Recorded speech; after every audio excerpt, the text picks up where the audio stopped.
கரெக்டா ஒரு partial extraction of facts.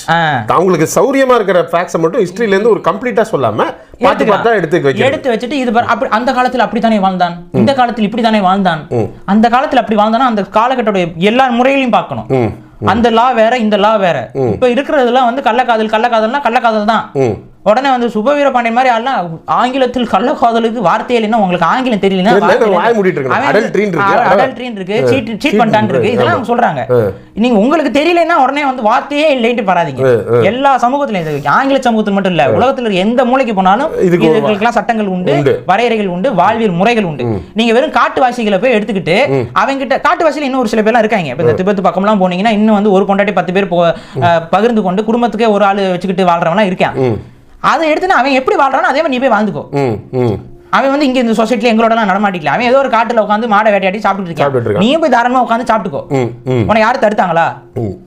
தடுக்கல. நீங்க வாட்டு போங்க, போய் விலங்காண்டிகளா வாழுங்க. அதையே வந்து எக்ஸாம்பிளா காட்டுறேன். இங்க வந்து எடுத்துட்டு வந்து பாருங்க, அவங்க எல்லாம் இப்படிதான் வாழ்ந்து கொண்டிருக்கிறார்கள். இப்படி வந்து எடுத்துட்டு வந்து இங்க காமிச்சு நீ என்ன பண்ண வர? தேவ்தாஸ் சார், நீங்க ஏன் இவ்வளவு பண்றீங்க? அடுத்த முன்னாடி ஆட்டை போறதுக்கு இவ்வளவு தத்துவம் பேசுறீங்க. அதுக்கு எதுக்கு இவ்வளவு எக்ஸாம்பிள் போய் டிபெட்டுக்கு போய் அங்க இருக்கிற கூட்டத்தை எடுத்து எவ்வளவு வெக்கங்கட்டத்தனம் இது, ஒரு மானகட்டத்தனம். அதை வந்து இன்னைக்கு சமூகத்தில் தொடர்ந்து பிரச்சாரத்தின் மூலமாக, அதுவும் இந்த குறிப்பா இந்த பெண்ணியம் சார்ந்த பிரச்சாரத்தின் மூலமாக இவர்கள் வந்து பரப்பி கொண்டிருக்கிறார்கள். இதை நம்ம ஏற்றுக்கொள்ள முடியாது. தமிழ் தேசியவாதியாக இந்த தவறான ஒரு வழிகாட்டலை வந்து சத்தியமா வந்து நம்ம எதிர்த்து பேசிதான் ஆகணும். இது கண்ணியம் இல்லாத பெண்ணியமால இருக்குது. பெண்ணியமாவே தெரியலையே, இது கண்ணியமற்றதால தெரியுது. பெண்ணியம்னே சொல்ல, இது பண்ணியம்னு சொல்லலாம்.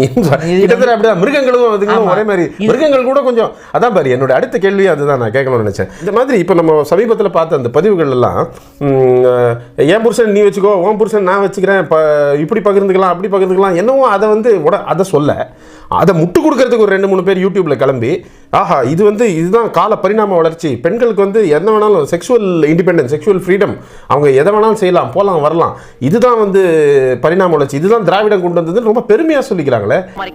நீங்க இந்தியாவிலே எந்த ஏரியா போனாலும் பார்க்க முடியாது. இந்த கிளப்போட முக்கியமான அம்சமே தனி மனித சுதந்திரம், கலாச்சாரம், பண்பாடு, சட்டம் ஒழுங்கு. உங்க மனசுக்கு பிடிச்ச ஒரு வாழ்க்கையை வெளியில வாழ முடியாது. என்னுடைய கிளப்புக்குள்ள நீங்க என்டர் ஆயிட்டீங்கன்னா உங்க ஆசைப்படியெல்லாம் நீங்க வாழலாம். இன்னைக்கு நான் ஸ்டார்ட் பண்ண போறதுதான் கார்கி பார்ட்டி.